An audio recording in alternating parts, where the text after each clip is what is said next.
Imagine returning home after 3 years and discovering that your daughter, your newborn granddaughter, and more than 100 other people have simply vanished.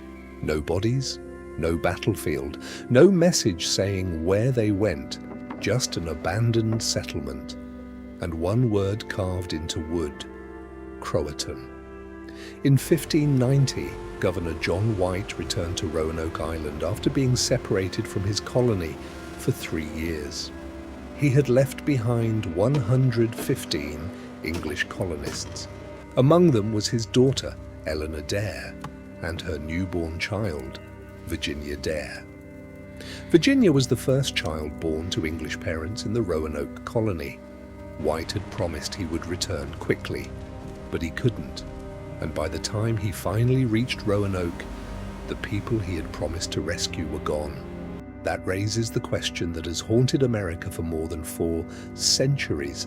How does an entire colony disappear without leaving behind a single confirmed grave? To understand why that question is so difficult to answer, we have to go back to the beginning. It was 1587. England wanted a permanent foothold in the New World, and this time the expedition wasn't made up only of soldiers and explorers. There were families, men, women, children, ordinary people being asked to build a new English settlement thousands of miles from home. John White was chosen as their governor, and among the settlers was his pregnant daughter, Eleanor. When the colonists arrived on Roanoke Island, Virginia Dare was born. For a moment, it looked like the beginning of a new English future in America. But the colony had a serious problem. They had arrived late in the growing season. Food was limited. Relations with some nearby indigenous communities were already tense, and the settlement was far more vulnerable than the English had imagined. Then White made a decision that would haunt him for the rest of his life. He would sail back to England and return with supplies. He believed he would be gone only briefly. But when he sailed away, he left something behind that he could never recover: his family and an entire colony. What White didn't know was that the next time he saw Roanoke, there would be no one waiting for him. And the clue they left behind would create a mystery that still hasn't been completely solved. The 3-year wait. When John White sailed away from Roanoke in 1587, he believed he would be back within months, but the colonists had no idea. They were about to be left alone for years. White reached England with an urgent mission: bring back food, supplies, and more support for the struggling settlement. But England was preparing for war with Spain. The threat of the Spanish Armada was growing, and English ships were being redirected for the coming conflict. White's return mission was delayed, then delayed again. Months became a year became 2, and somewhere across the Atlantic, 115 people were waiting for a ship that wasn't coming. Think about what that meant. The colonists weren't simply waiting for rescue, they had to survive. Food had to be found, crops had to grow, fresh water had to be secured, and every day they remained on Roanoke, their situation became more difficult. Then came the decision that may have changed the entire story. The colonists began preparing to leave the settlement. According to John White's later account, he had instructed them to leave a sign showing where they had gone if they were forced to abandon Roanoke. And if they were in danger, they were supposed to mark the sign with a distinctive cross. It was a simple system. One mark could mean "we left." Another could mean "we were forced to leave." But White wouldn't discover what they had chosen until 3 years later. In 1590, he finally secured passage back to North America. After years of waiting, he was finally going home. As his ship approached Roanoke, White saw something in the distance, a column of smoke rising above the trees. For a moment, He thought the colonists were alive. Perhaps they had survived. Perhaps his daughter was waiting for him. Perhaps Virginia Dare, now 3 years old, was about to meet her grandfather for the first time. But when White finally reached the settlement, the celebration he had imagined never happened. The houses were empty. The people were gone. And somewhere inside that abandoned colony was a clue that would turn Roanoke into America's most famous disappearance. Because the settlers hadn't simply vanished. They had left something behind. The word on the post, White entered the abandoned settlement, calling out for the people he had left behind, but no one answered. The houses were empty. The settlement had been cleared, and there was no obvious sign of a battle. No bodies, no mass grave, no clear evidence that the colonists had been slaughtered. Then White noticed something. A carving on the wooden post of the settlement. One word, CROATOAN. It was the clue he had been hoping to find, and yet it only created a bigger mystery. CROATOAN wasn't a random word. It referred to a place and to the indigenous people associated with the region south of Roanoke. White knew the name. He had encountered the CROATOAN people before, and one of their leaders, Manteo, had become an important English ally. So when White saw the word, he had a reason to believe the colonists might have gone there. But there was another detail, one that could completely change the meaning of the message. Before leaving Roanoke, White had arranged a simple signal system. If the colonists were forced to leave, they were supposed to identify their destination, and if they were in immediate danger, they were to add a distinctive cross. White searched the carving. He looked above the letters. He looked around the settlement, but he couldn't find the distress mark. That didn't prove the colonists were safe. It didn't prove they had left willingly, but it did give White something important, a possible destination. CROATOAN. For the first time, the mystery seemed to have an answer. His family might still be alive. His granddaughter might still be alive. All White had to do was sail south. But before he could reach CROATOAN, something happened that would end his search. A violent storm struck the coast. The ship lost its anchors. The crew struggled to keep the vessel from being driven onto dangerous shoals. Supplies were running low, and the sailors refused to continue the search. White had no choice. He was forced to leave. He would never return to Roanoke, and he would never discover what happened to his daughter, or to Virginia Dare. But if CROATOAN really was the destination, then another question becomes impossible to ignore.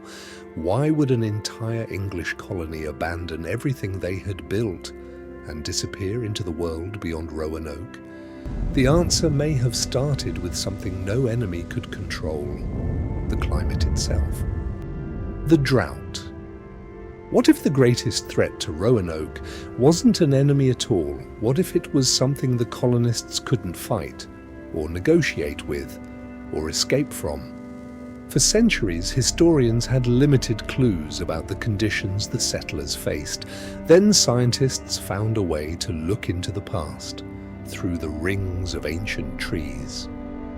In 1998, researchers studied bald cypress trees from the coastal region of North Carolina. Each ring preserved a record of the conditions the tree experienced during that year. And when scientists reconstructed the climate around the time of the Roanoke settlement, they found something extraordinary. From 1587 to 1589, the region experienced an exceptionally severe 3-year drought. The timing was striking. The colonists arrived in 1587, just as the drought began. And this wasn't a small inconvenience. For a settlement that depended heavily on local food and water, a prolonged drought could be devastating. Harvests could become less reliable, fresh water could become harder to secure, and food supplies that were already limited could become even more difficult to replace. Now remember what was happening across the Atlantic. John White was supposed to return with supplies, but he was trapped in England for 3 years. The colonists couldn't simply wait indefinitely. Every month without outside support made survival more difficult. And suddenly, the disappearance looks different. Maybe the colonists weren't running from something. Maybe they were running out of options. The drought doesn't prove that Roanoke was abandoned because of climate, but it gives us a powerful reason why remaining on the island may have become increasingly dangerous. And if the settlers decided they couldn't survive there, they had only one choice. They had to move. They could dismantle what they couldn't carry, take what they could, and leave the settlement behind, which means the colony may not have vanished in a single night. It may have slowly emptied, as survival became more important than staying together. But this creates an even bigger mystery. If drought pushed the colonists away from Roanoke, where did more than 100 people go? And what happened when they reached the communities that already knew how to survive the land?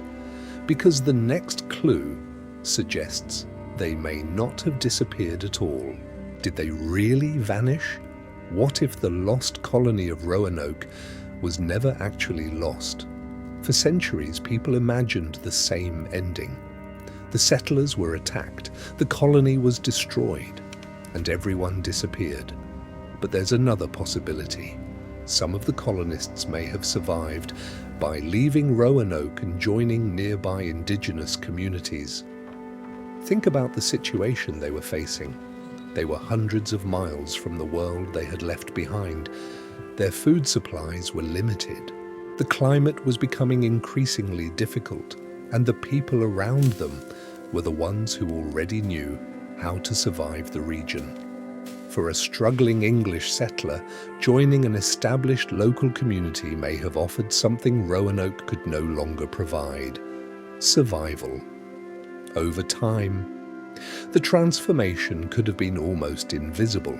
English houses could disappear, tools could be traded or abandoned, clothing could wear out, children could grow up surrounded by a different language and culture, families could form, and within a few generations, the identity of the original settlers could become almost impossible to recognize. There are archaeological discoveries across the region showing European objects appearing in indigenous contexts during this period. That proves Europeans were interacting with indigenous communities, but it does not prove that those people were the lost colonists. And that's the problem. We have pieces of the puzzle, but no definitive connection, no document says we are the people of Roanoke. No grave has been conclusively identified as belonging to Virginia Dare, and no archaeological discovery has definitively revealed the fate of all 115 settlers. Still, the possibility remains. Maybe some colonists survived by adapting to the world around them. Maybe they stopped being recognizable as English settlers long before anyone came looking for them. And if that happened, then the word lost begins to mean something very different. Because perhaps the colony disappeared, but the people didn't. Maybe they simply stopped being a colony and became part of something else. But there's one problem with that theory. If survivors really existed, why didn't the English settlers who arrived later find them? By 1607, that question would become impossible to ignore. The 20-year silent gap in 1607, nearly 20 years after the Roanoke colonists disappeared, another English colony was established at Jamestown. And by then, the mystery of Roanoke was already part of the story. But imagine what the English were actually looking for. They weren't necessarily searching for people who had completely adapted to another society. They were looking for a colony, an English settlement, buildings, fortifications, familiar tools. People who still looked and lived like the settlers John White had left behind. But 20 years can change everything. In 1587, Virginia Dare was a newborn. By 1607, she would have been around 20 years old. The children of the colony would have grown up. Adults would have aged. Families could have formed. English clothing would have worn out. Tools could have been traded or replaced. And if some survivors had joined indigenous communities, their children could have grown up with completely different customs and identities. By the time Jamestown was established, there may have been nothing left that looked like the English colony of 1587. And this is where the mystery becomes even more fascinating, because the absence of a surviving English settlement doesn't necessarily mean the people themselves died. It could simply mean that the colony, as an English colony, had ceased to exist. We still don't know exactly what happened. There is no single discovery that gives us the complete answer. No final message, no confirmed mass grave, no document telling us where all 115 settlers went. Instead, we have fragments, a carved word, a hidden mark on a map, evidence of severe drought, European artifacts found in indigenous contexts, and a 20-year gap, during which an entire generation could have changed. Put those clues together, and Roanoke starts to look less like a supernatural disappearance and more like a story of survival, migration, and assimilation. But there is still one question that refuses to disappear. Where are the people of Roanoke? Maybe some died. Maybe some moved inland. Maybe some joined indigenous communities. Maybe the truth is a combination of all three.